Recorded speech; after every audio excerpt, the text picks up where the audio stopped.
रात के अंधियारों में खुले हवा में सांस लेने के लिए आप अपनी छत पे जरूर गए होंगे। अपनी चारपाई पर लेटे लेटे आसमान को आपने जरूर निहारा होगा। अनगिनत तारे और चमचमाता हुआ चांद आपके मन में भी अनंत सवाल को जन्म देता होगा। कितना विशाल है ये ब्रह्मांड और कितने छोटे हैं हम।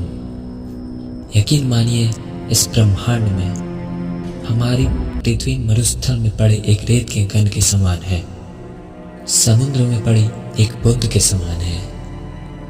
क्या यह प्रश्न आपके मन में भी उठते हैं? यदि हाँ, तो इस प्रश्न के उत्तर आज हम इस वीडियो में देंगे। वीडियो को अंत तक जरूर देखिएगा और सब्सक्राइब करना ना भूलिएगा। चलिए जानते हैं उन सभी प्रश्नों के जवाब जो आपके और हमारे मन में उठते रहते हैं। ब्रह्मांड अति विशाल है, या यूं कहिए ब्रह्मांड अनंत है। इसके ग्रह, तारे, आकाशगंगाएं और सभी अंतरिक्ष और ऊर्जा शामिल है। रात के समय आप आकाश को देखकर समझ सकते हैं कि हम इस ब्रह्मांड में एक कण मात्र हैं, उससे ज़्यादा कुछ नहीं। हमारे सूर्य के अंदर ही 13 लाख से ज़्यादा पृथ्वी समा सकती है और सूर्य हमारे सौर मंडल का एकमात्र तारा है। लेकिन एक सर्किल आकाश गंगा में 100 बिलियन से भी अधिक तारे हैं, जिसे हम मिल्की वे कहते हैं। और वैज्ञानिक के अनुसार ब्रह्मांड में 100 मिलियन से भी अधिक आकाश गंगाएं हैं। वैज्ञानिक भी ब्रह्मांड के बारे में 1% से कम ही जानते हैं। आज हम इस ब्रह्मांड से जुड़ी बातें बताएंगे जो शायद ही पहले कभी आपने सुनी होगी। हो सकता है ये प्रश्न आपके मन में भी आए हों, लेकिन ये आपको आज जवाब मिलेंगे। ब्रह्मांड का केवल 5% सामान्य पदार्थ से बना है, बाकी का 25% डार्क मेटल और 70% डार्क एनर्जी से बना है। यदि हम शनि ग्रह को पानी में रखने में सक्षम हैं, तो पानी पर यह तैरने लगेगा, डूबेगा नहीं। शनि हमारे सौरमंडल का सबसे बड़ा दूसरा ग्रह है, लेकिन यह पूरी गैसीय ग्रह है, इसलिए इसका घनत्व पानी से भी कम है। जो पानी में शनि नहीं डूबेगा, इसलिए शनि पानी में नहीं डूबेगा।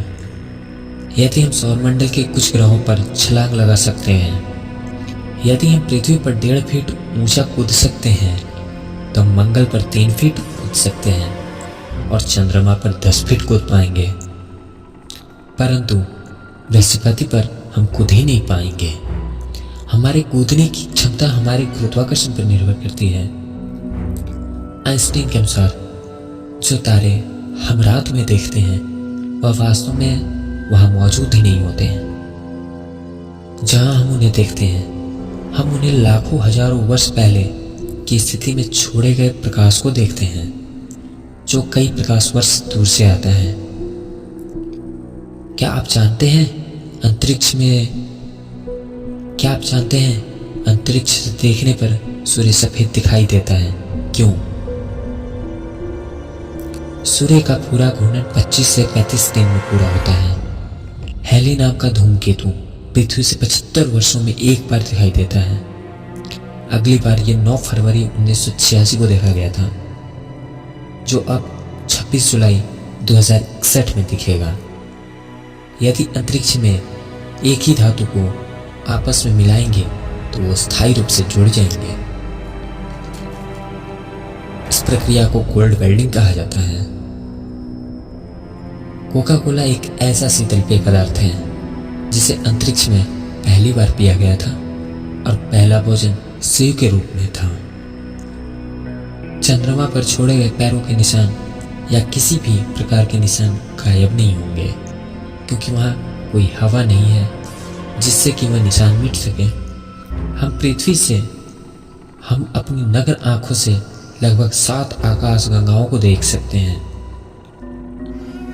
अंतर्राष्ट्रीय अंतरिक्ष स्टेशन यानी ISS अंतरिक्ष में भेजा गया सबसे बड़ा मानव युक्त वस्तु है। यह अंतरिक्ष में भेजी गई सबसे महंगी वस्तु भी है। अंतर्राष्ट्रीय अंतरिक्ष स्टेशन पृथ्वी के 90% से भी अधिक आबादी को दिखाई देती है। इंटरनेशनल स्पेस स्टेशन तीव्र गति से चलते तारे के समान दिखाई देती है। अंतरिक्ष स्टेशन पर हर 92 मिनट में पृथ्वी की परिक्रमा पूरा करता है। इंटरनेशनल स्पेस की गति 17,150 मील प्रति घंटा है। शनि के चंद्रमा टाइटन में प्राकृतिक गैस के तरल महासागर है। मंगल की सतह लोहे की ऑक्साइड से बनी है, इसलिए हमें मंगल ग्रह लाल दिखाई देता है। यदि आप पृथ्वी पर एक पेन की नोक के बराबर के आकार के सूर्य के टुकड़े को रखते हैं तो आप उससे 145 किलोमीटर की दूरी पर खड़े होंगे, तब भी आप सूर्य की गर्मी से मर जाएंगे। यानी यह एक पेन के नोक के बराबर का एक टुकड़ा 145 किलोमीटर तक की एरिया में जीवन को नष्ट कर देगा। अंतर्राष्ट्रीय यान को पृथ्वी के गुरुत्वाकर्षण से बचाने के लिए कम से कम 27 किलोमीटर प्रति सेकंड से चलना पड़ता है। सूर्य के बाद प्रैक्सिमा सेंचुरी पृथ्वी का सबसे निकटतम तारा है। मंगल ग्रह पर ओलंपस मास हमारे सौरमंडल का सबसे बड़ा पर्वत है। यह पर्वत पृथ्वी के माउंट एवरेस्ट से 3 गुना बड़ा है। न्यूट्रॉन तारों की गति इतनी तेज होती है कि 1 सेकंड में 500 से भी अधिक चक्कर लगाते हैं। ज्यादातर लोग सोचते होंगे कि हमारे सौरमंडल का सबसे गर्म ग्रह बुध होगा, क्योंकि वह सूर्य के सबसे निकट है, लेकिन ऐसा नहीं है। हमारे सौरमंडल का सबसे गर्म ग्रह शुक्र है, जो सौरमंडल के 4 स्थलीय ग्रहों में से एक है, जिसमें CO2 96.5% का घना वातावरण है। आज की इस वीडियो में बस इतना ही। आगे जानने के लिए हमारे चैनल को सब्सक्राइब जरूर करें।